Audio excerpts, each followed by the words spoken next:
Hey Avish, how are you, my friend? Hi, Sid. How you doing? I'm okay, just a bit disturbed by recent events that's been happening in America in general. So, what's your thoughts being on it? Um, well, I think it was Tuesday morning. I woke up. Uh, my brother was already woken up by then, and then he told me about an incident that obviously took place the night before. Well, obviously with the U.S., they are a few hours behind us. So he said that somebody got killed in police custody. So. Um, I wasn't sure what he meant, but then he told me about who the person was, and then I obviously went and had a look at it. I had a look at the video, uh, and was quite disturbed by it. Hey, as to what I saw. Um, Basically, it was all about. I mean, what what the police made it out to be was that the guy that they had in custody with them was resisting arrest. But if I look at it very clearly, I see a guy that's pinned to the ground, handcuffed, and one policeman's got his neck, he's got his leg on the guy's throat, and I think there was just a moment there, just a pause, and his last words were like, "I can't breathe, I can't breathe." So he was losing his breath, because he was getting suffocated uh, by the actions of the policeman that was that had him under arrest. So to me, I honestly feel that the police obviously they've got a certain way of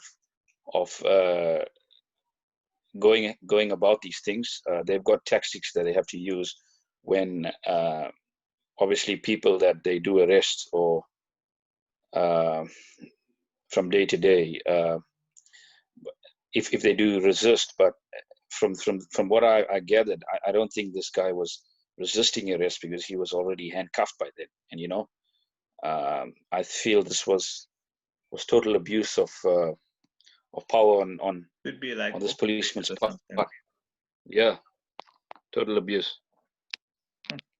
Yeah, I mean, it's become so bad that on CNN, I saw some of it today actually on YouTube with the whole protesting and stones being thrown. Then there's that some smoke. I don't know what do you call it, but thrown at the cops. I don't know what device they were using, but it was creating some Look, smoke. Yeah, yeah, it was quite hard to watch that video. And the thing is, there were three other cops that were there as well, and to me they were like bystanders.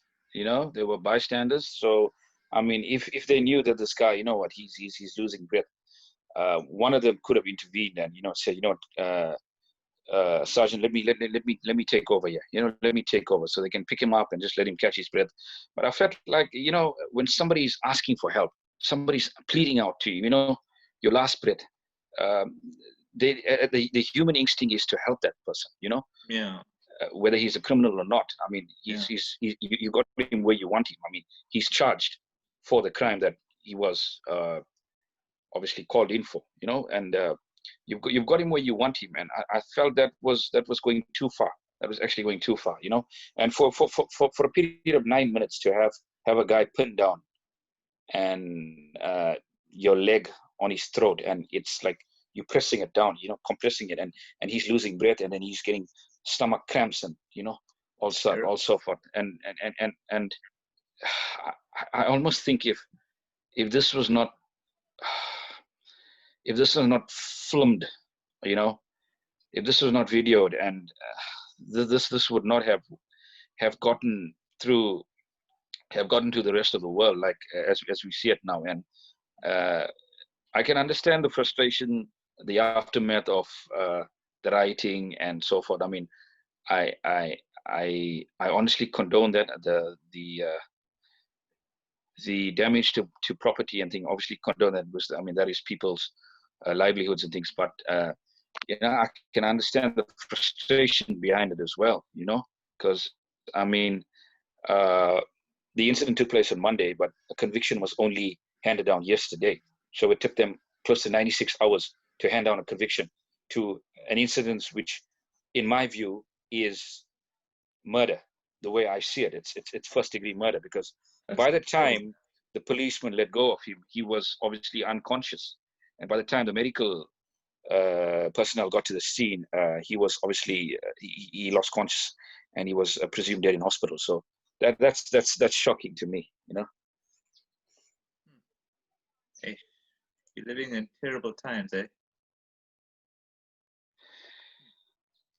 I don't know what to say. I'm like You speechless. look at the story now. It's actually overshadowed the COVID-19 pandemic in the United States. It's gotten bigger than that, because people are frustrated. They're frustrated with this police brutality that we see in America every day. And the American police departments are one of the most, are probably the most brutal that you'll see anywhere in the world. I mean, and if I had to put it into context, I think a lot of people that are obviously killed and attacked and mutilated by these police personnel are most of the time are Black people. So I feel Black people feel they're not safe around the police anymore, and that is why these protests are taking place all over the country. To voice this concern, and it's obviously triggering a few dark truths about the system as well. Yeah, it's very sad, because I would have thought that normally, like, not to go off topic, but I don't know if you watch that show on Sony, Crime Patrol, but when I look at how cops normally treat the suspects, I used to think that was bad, but now I'm starting to think America's beating India now. Look, I think, as I say, had this not been videoed, I think it would have been another case swept around the carpets. And I'm actually glad that this is getting so much of world attention, because it's exposing the truth that we all need to obviously view, and we have a right to obviously expose this as well. We have a right. I guess it's probably as citizens of the world. Yeah, but I guess this is. I guess this is probably happening every day. Yeah. The thing is, with the police departments, I think Black people in general are getting arrested for very petty things in the States. I mean, selling illegal cigarettes, and just being in the wrong place at the wrong time. And I think there's, I'm not sure, but it seems like there's some prejudice that's going on there. If I look back, there was another incident in the 90s with Rodney King that happened in the States as well, where Rodney King was absolutely attacked, and he was beaten up to such an extent by the LAPD at that time for being one of those protesters in the crowd and so forth. And I can feel the pain that people are going through there. I feel the pain that they're feeling. I feel for the family as well, because we all want justice. I mean, it's not an issue of black and white anymore. It's about what happened there. And how do we see it? Do we see it as culpable homicide? Do we see it as premeditated murder? To me, it seems like premeditated murder, because he knew what he was doing, and he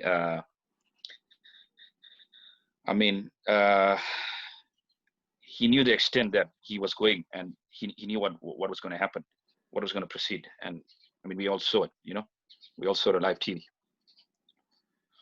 But then, what do you think will be I think from what I've gathered, I think one of the four have been arrested, isn't it, in America? From what I've looked at. Yeah, it was Derek Chauvin, the one that was obviously had his knee on George Floyd, Hmm. the deceased. Yeah. You know, and the thing of Derek Chauvin, I've read about this, and he's had past experiences with he's been involved in police brutality in the past. He's had like 18 complaints laid against him. So this guy's got this is in his nature, you know. He's got a Yeah. reputation for Then going why too far. wasn't he That's what he's suspended? done. He's gone too far. He's got a reputation as a cop. Well, the four have been fired, but I feel that the family and the general public, obviously, they want more from obviously the guy that was the perpetrator here in this whole incident. And if I look at those other three, obviously you can't really charge them for murder, you know. But But the what accessory they to can murder. be helpful is being eyewitnesses. Say again? But they are accessory because they didn't do anything about it. So technically, they should be Yeah, arrested but as well. I guess they were. I wouldn't call them accomplices as well, but I'll call them witnesses in the act. So they could be very useful in court. You know, when it comes to a Oh, I conviction, guess, they yeah. could Like be I know very in useful. America, they like to do deals. So yeah, I think they tell them if you do a witness, we'll lower your sentence maybe a year or two. America, they like to do deals. I don't know if you watch those American crime shows where cops like to do deals. Yeah. Yeah, I think the whole of America now is obviously looking for a much more harsher conviction. Yeah, I mean the way they see it. I mean, in the way I saw it as well. It's first degree murder. It's blatant. I mean, it's a crime against humanity. If the way I look at it, because you were denying a human being their very basic need of breathing. You know, you didn't allow them that. I know one lady had said on the news that the death penalty should be coming back, especially for this particular murder. But obviously, America doesn't have it. So, what do you think? What punishment do you think should be given if you can't give death penalty? Look, I think life would obviously go down well with the family. Life with no parole. That would be as good as as a life sentence, you know. Because I mean that